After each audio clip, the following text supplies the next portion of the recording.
Okay. This is the third element I'm going to look at, which is teacher training. And this is based on a study I did. How are we doing for time? You're 10 minutes over time. Am I? Oh, God, already? Well, I'll rush through this.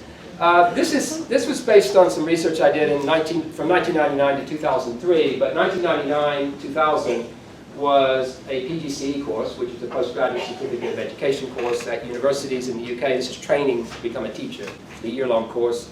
And the characteristics, more or less the same at that time, still is, although they're moving this as more of a vocational training for teachers, so taking away the theoretical parts. If you go back 30 years ago, there was a lot more theory about education, and in recent times, in 2010 forward, when the Conservatives came in Britain, they were saying they were going to move it out of universities. Like hospital training and nursing, you go into hospitals and you train. They were going to say you just do it all in schools, forget all that theory stuff.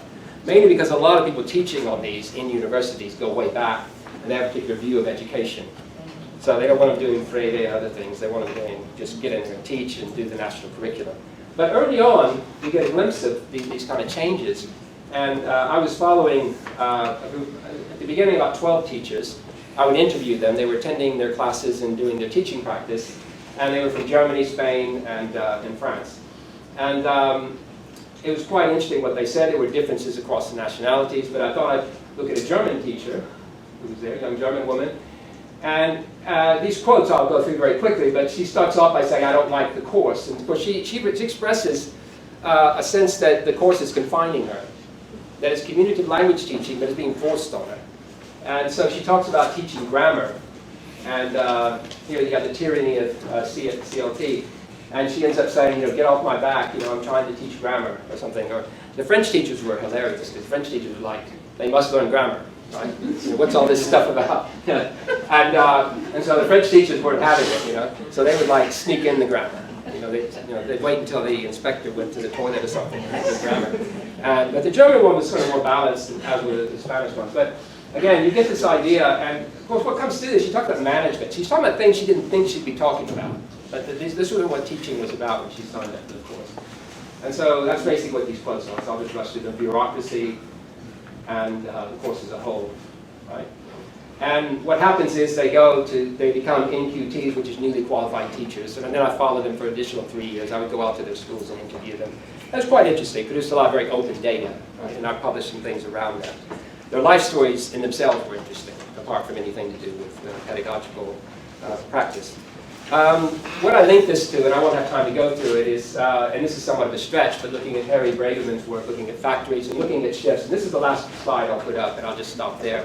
But he talks about changes in the job market. He's talking about the 1970s. He talks about in the present situation, and how more and more sectors of the economy, more and more job sectors, are starting to look like this sort of, the tailorized factory mode. And of course, this has come true, if you like, as we go through time more recently. Right? So the kind of jobs that are available are highly controlled, and again, not particularly interesting in many cases. The issue around teaching is interesting because in some contexts we might see this control, which was going on in British education 15, 16 years ago, and to this day, where the national curriculum shapes everything so much that teachers actually are very confined in what they can do. And deviating from that, because of all the accountability controls, becomes very difficult. So it started about the time I was doing the study, and has continued to this day.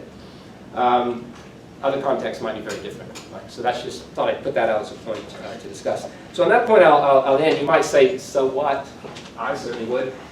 Basically, what I'm trying to do is sort of thinking through some of the material I'm reading, going back to Marx, looking at more recent stuff, Bourdieu, everybody I've been reading, and thinking what sense can I make of a lot of the issues that come up in sociolinguistics and applied linguistics more broadly. And today I was looking at language teaching, but more recently I've been looking at social movements. I've been looking at the sort of conflicting discourses around home evictions that I was mentioning earlier. I've got a couple of papers on that. So again, it's something sort of thing, well, I got working out a framework that I could sort of look at sort of any kind of social reality around me and just see where it takes me. It's kind of a thinking exercise, Okay? So on that note, I'll finish. Thank you very much.